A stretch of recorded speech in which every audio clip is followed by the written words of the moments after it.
SwayamPrabha. Digital India. Educated India.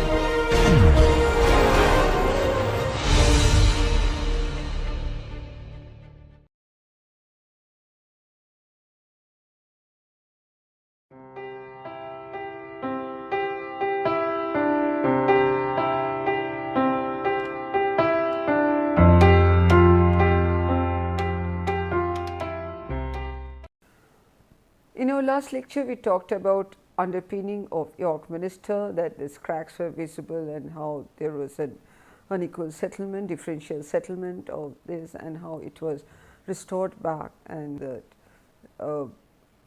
it was in peril and the danger was averted, and it's still continuing.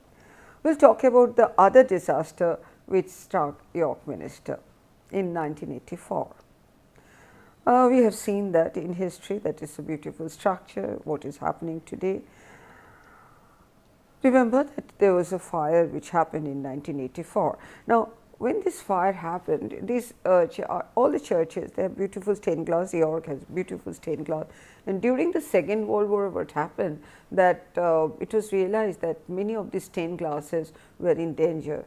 So, from the various churches all over England, so they were taken down and they were stored in various places to avoid the damage due to the war. And during the war and after the war, it was realized that many of the stained glass pens were not in a good condition, their joints were not in good condition, and they have been replaced, the different sections, different parts have been replaced over the year. So, there was an attempt, and York was a pioneer in that field. York Glaciers Trust was formed, and they were already taking up the restoration of the stained glass. It was placed there, it was a training also was inbuilt there. So, before this 1984 fire happened, many of the stained glass parts of stained glass windows were restored. So, and when this the rose window, which is significantly very important, symbolically very important for the Christians, it has a sacred value, and that actually was recently, just before that, was restored because of the joints. The stained glass panes were put back into position, the joints were strengthened. But then 94 it happened. The devastation, as you can see, the devastation caused by a lightning bolt, it happened due to a lightning, so nobody can help that, which set the fire to York Minster's south transept, and it destroying its roof. The entire roof collapsed and causing 2.25 million of pounds worth of damage, and this is the scenario which happened. Now, just let me take this opportunity to remind you that we also talked about the Coventry Cathedral, where the roof collapsed due to the war. We also talked about Warsaw, and there are different approaches which were taken for the Coventry Cathedral. York actually decided to restore everything. So, right from the stained glass window to this roof, which is totally destroyed. So, it is another approach which has been taken, but while doing the stained glass window, it is again a very exemplary case which need to be studied. Now, this is a scenario of the rose window after the fire.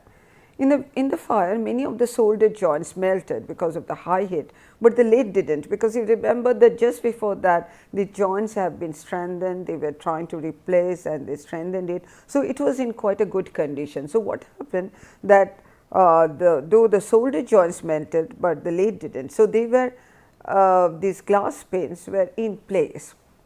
And this is what happened after the fire, and this is when the rose window has been restored.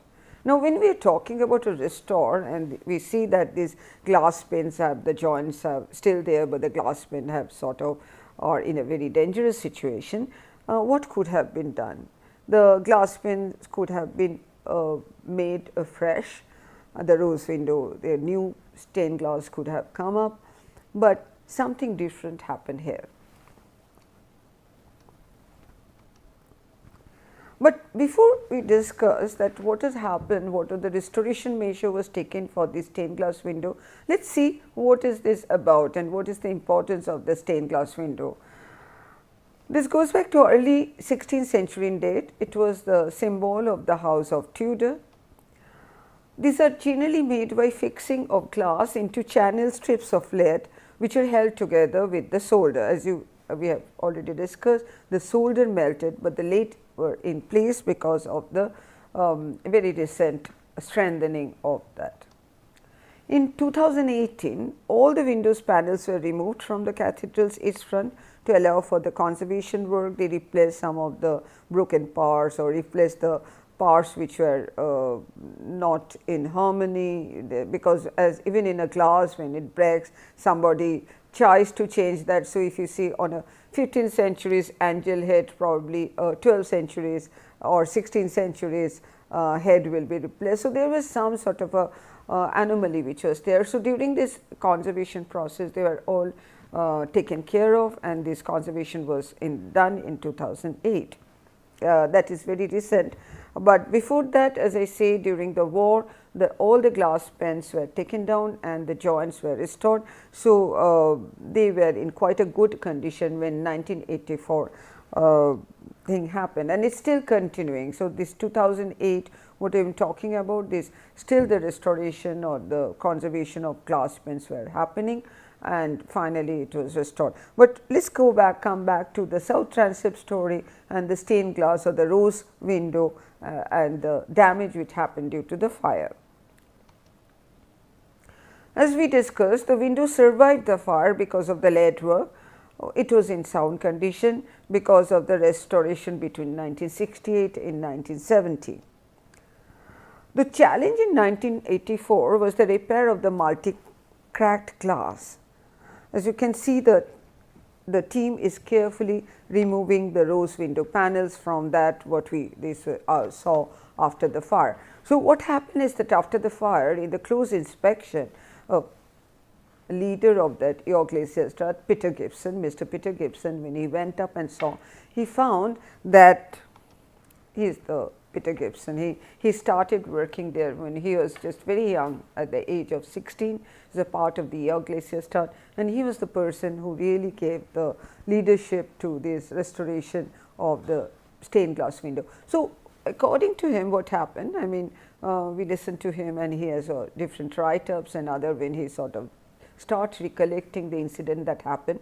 He said when he was called that this has happened during the fire, the fire brigade personnel put him on the ladder, and he went up and inspected closely to see that what has happened to the stained glass. He found that the glasses are in position, but there are minute cracks in the glass because of the temperature, but they were in place and they were not fallen apart.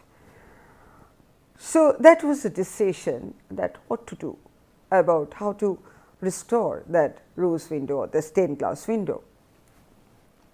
He talked to various experts, various options were tried out, and finally, what was decided is to repair the multi-cracked glass, not to replace the multi-cracked glass. So, repair the multi-cracked glass, how it can be happen. So, what he did is that to preserve the glass, each piece of the original glass which was cracked, it was consolidated by injecting adhesive, and then that glass was sandwiched between two layers of clear glass and cut to the same size and shape. So, that original glass remained consolidated with injecting an adhesive fluid, and then it was put in between or sandwich in between the two clear glass, and for each and every piece it was done. That has to be done thousands of times, because rose window was made up of 8,000 individual pieces of glass. So, each part had to be taken down, consolidated by injecting, and then it has to be sandwiched, and then it has to be put back. It is a very laborious process. It took years, but that was decided not to take the easy option to replace the glass with a new one. Because if you go back to the ethics of conservation, it is that if it is possible to repair, then do that. If it is possible to consolidate, then do not restore. So, the consolidation was done. So, the multi-crack pieces now are in a Tudor sandwich, and then all the panels were reglazed and then put back into the position. So, this is after that it has been put back into the position, and it was put back in place in readiness for 4th November 1988, and nobody, I mean, I heard Peter Gibson saying that if when the visitors come, they look up, they just see the rose window, but they do not know what has happened, the amount of labor, the amount of care and preservation items which have happened, and they are all recorded, they are all displayed when one goes through the museum, that what is the story behind that. So, this is a wonderful example and a very brave example of consolidation, what we have talked about when we talked about the divergent approaches of conservation. But you also remember that when the fire took place, it is not only the rose window which got damaged, the entire roof collapsed, if you remember that the scenario. So, the roof had to be, in this case, it was restored or reconstructed, a new roof came up. The people from all over England during the Her Majesty the Queen also donated the timber, and with that it took some years to restore the south transept. So, this was the south transept when you can see the entire roof has collapsed, and this is what it is today. Entire thing has been restored to its full glory, with all the decorations and everything. But there is also an interesting story in when the decoration was happening. You see that there are these bosses, the roof bosses, which is called the roof bosses, that this one. This has to be made, the entire roof had to be made according to the original design. But there is something which very interesting thing happened while doing this roof bosses.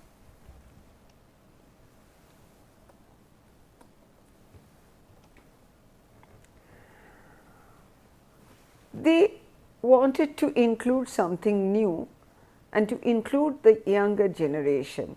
So, there was a design competition which was organized by BBC's television Blue Peter program, where the design for these bosses were asked from many people and especially the children. And as you can see, a very interesting, they can't change the size, but they can change the design. So, a very interesting design which you can see here is a man going on to the moon, and this was accepted.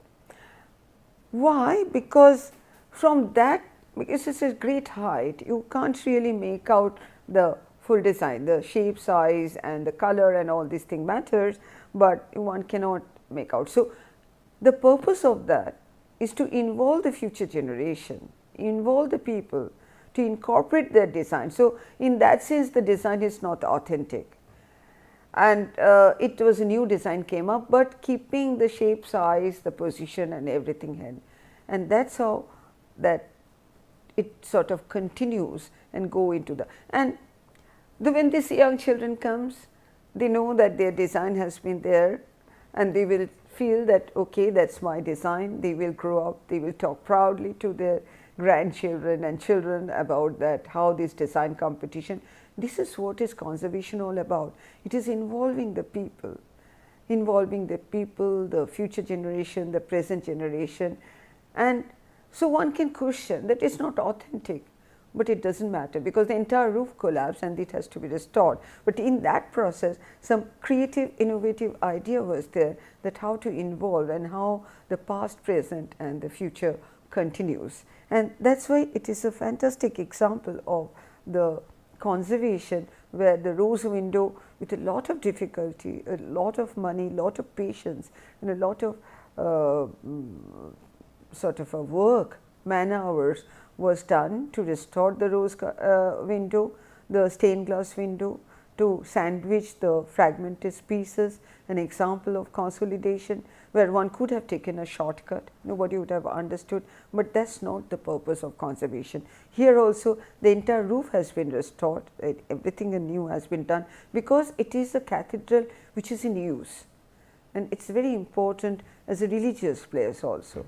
And then how to incorporate the new design into old design and to combine the two and to go and continue the journey for future. So, York Minster, and it still continues, there are a lot of restoration is still going on, a lot of funds come from the various sources, and it is a matter of pride. So, these are two very important examples that how York Minster is functioning. There, that rose window is one of the case of restoration of the rose stained glass, but there are the other stained glasses which are being continuously restored and to keep it and preserve it in place, and it still continues as a very important tourist place, a religious place, a place of pride for not only for the people who are staying in York, but from all over, and people from all over the world come and visit not only this place, but the Undercroft to which is a very interactive museum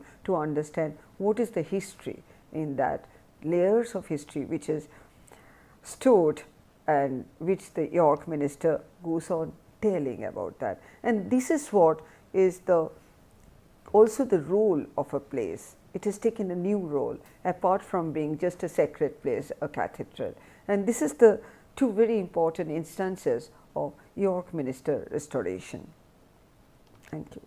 So, but here what you see that there is an old print of a York Minster, but this is also not the old story, there is a new part, and this journey continues.